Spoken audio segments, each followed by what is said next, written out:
Something strange is going on with the New York Rangers as a new report has revealed that the top players are unhappy with management and have voiced their displeasure. And what was said in a players-only meeting will shock Rangers fans. We're going to break it all down in this episode of Rangers Digest. But before we do that, a quick reminder to hit that subscribe button. About 70% of you who watch these videos are not actually subscribed to the channel. So if you want to do yourself a favor, it's free. Hit that subscribe button and you get to stay up to date with everything New York Rangers. And a big shout out to all of those who have subscribed over the last little while. Thank you for joining the community and being along on this ride for a crazy season for the New York Rangers. But let's dive right into it. A new report from Steve Dangle on his newest podcast revealed that he was asking around and he found out some interesting details about the New York Rangers. And obviously they had a day off in between games here. They play the Nashville Predators tonight. And I think a lot of what happens over the next couple of days is going to be decided on what happens in the game tonight, which sounds kind of ridiculous because I don't know if beating Nashville is really going to turn your season around. Nashville is one of the worst teams in the league. But they had a players-only meeting yesterday. And what was said in that meeting, I think, is very interesting. And Steve goes on to say that in the players-only meeting, it was discussed how Peter Laviolette, the relationship there with Peter Laviolette is fine between the players and Peter Laviolette. And honestly, I do believe that. And I do believe, and I've been saying it the last couple of videos, the last couple of weeks, Peter Laviolette is not the problem. And firing Peter Laviolette would not solve any type of problem.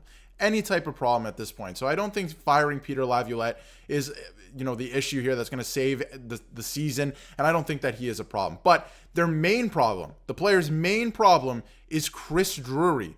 They want him to either change his ways or be gone. I thought that was very interesting.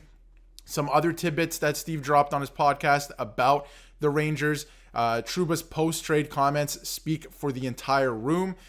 He expects a Kakko trade to come soon. Kakko. We'll get to that a little bit later in the video. I do want to touch on Kakko and a potential trade there because, again, I think that could be coming sooner than we think. Players were mad about Trouba and Goodrow and were furious over Kreider's name being out there. He wonders how the players get this message all the way up to Dolan. Now, there's a lot to break down there, okay? So the players clearly are not happy with Chris Drury and the way he's doing business. The way I see this is Chris Drury, you can be mad at him if you're a Rangers fan. I see a lot of it. I see a lot of it in the comments the last couple of videos.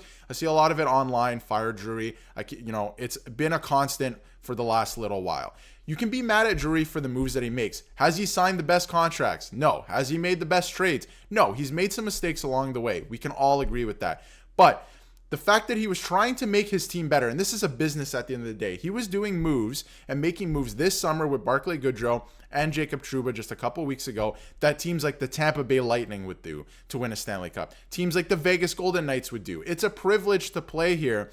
And, some of these players overstayed their welcome. The Barclay Goodrow contract, to get out from under that without making a trade, is a good move by Chris Drury, honestly, to free up more cap space so you can spend salary elsewhere.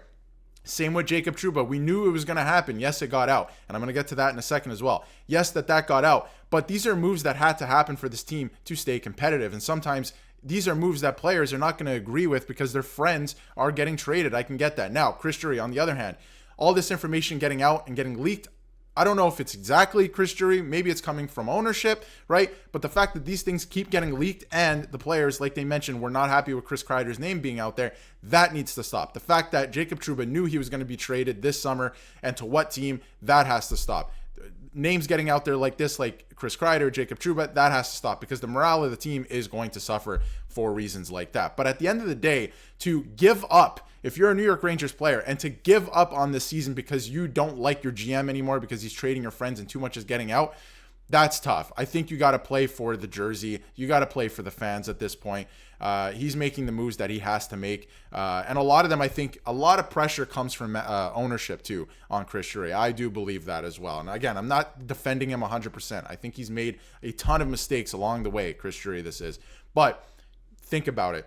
For the team to give up, if you fire the GM now, because there's a couple options you can go with here. Either you get rid of, as best as you can, the entire core of players because they've given up, right? So that's one option. It's very difficult to do that because a lot of them have no movement clauses.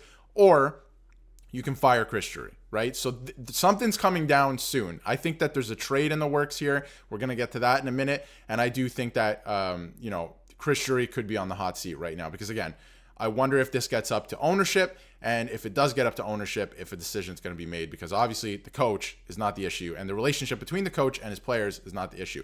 This is clearly a mental thing. Like, this team is not much different from last year. A lot of people were saying they were getting lucky last year. I don't know if you can luck your way into a President's Trophy, right? I don't know if that much is true, but again, it is very interesting. And from Statboy Steven, like, I'm kind of falling on this side as well. Assuming this is indeed true, I can't believe this group of players is more concerned with Drury's actions than their own performance on the ice. And that's kind of my thing. Like, if you're folding it in for that reason, play for the sweater, play for the fans, right? Like, you are a skilled team, and a lot of these guys are getting older. Don't you want another chance at making some noise in the playoffs, right? I think that's a little weird to me. That mentality there is not good. So, I don't know how I feel about that exactly. Like, I feel like maybe some players got to go at that point, right? Have some accountability, like NYR Louis says here. You're 3-10 over your last 13 games. You're holding a players only meeting, and it's to basically dump on your GM because he traded or you got rid of, I guess, traded one player and then got rid of Barclay Goodrow in a fashion that a lot of the players didn't really like because they thought that, the Rangers were taking advantage of the rules, and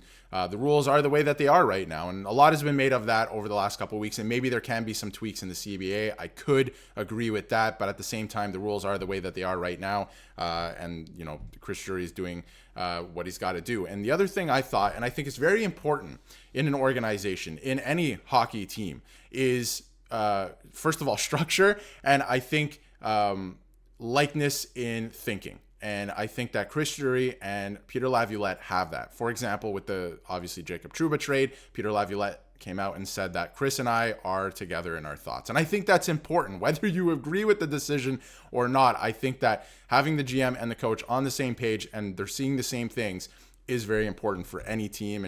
And again, like I mentioned, I want to get into the Kakko thing. And again, Rangers are open for business. The fact that all of this is getting out and it's so openly, readily available in the public eye, I think the players do have a problem with this. And this has maybe got to be tightened up a bit. If the move is going to be made, maybe only some rumblings leading up to the actual trade being made. But anyway, in terms of Kakko, it looks like a trade could be coming. And we're going to cover this, more in depth in another video. But so far this season, I said he's been having a good season, right? And this is the Rangers 5-on-5 stats so far this season. He has been 5-on-5, at least one of their better players this season. And I did say that in the last couple of videos. A lot of people disagree with me that he hasn't been that good. But again, keep in mind, I'm more so talking about 5-on-5 and for the role he's playing. He's not playing top line minutes. In his role, he has been very good this season.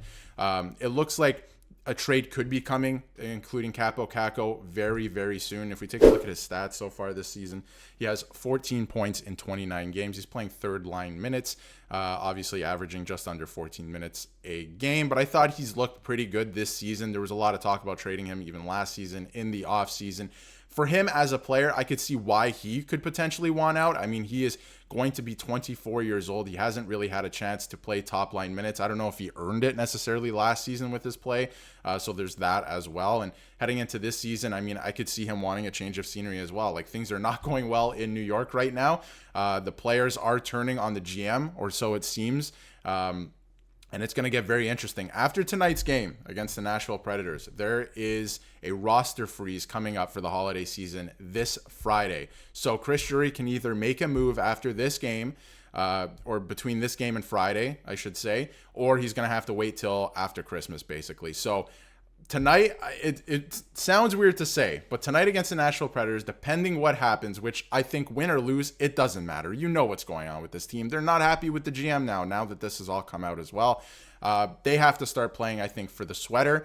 They have to, or the jersey. They have to start playing for the fans as well. I think there's a lot more here than just Chris Drury. Like, you got to play for yourselves too. Like, have some pride. If Chris Drury were to be fired and then all of a sudden they would pick up their play, I think that's a little bit ridiculous, because it's very clear to me that this is it's a psychological war at this point. It's completely mental with this team, and I think that is a little bit crazy at this point. They have the skill to be a really, really good team, but there is something in the water in New York, and something big is brewing, and it's going to be interesting to watch the next couple days. Win or lose against Nashville, I think something's probably coming down, because if you beat the Nashville Predators, again, one of the worst teams in the league, it doesn't really change things for me, at least. So it's going to be interesting to watch the next couple days. Let me know in the comments what you thought of all these comments and everything coming out from the New York Rangers, because it's very interesting. It seems like the players have completely turned on Chris Drury for the way that he's handled some players and some moves. And to me, if you want to be a successful team in this league, like Tampa, we've seen over the last couple of years, like the Vegas Golden Knights, sometimes you got to be cutthroat and you got to make some very unpopular decisions. But let me know what you think in the comments. And if you haven't yet, hit that subscribe button so you can stay up to date with everything New York Rangers.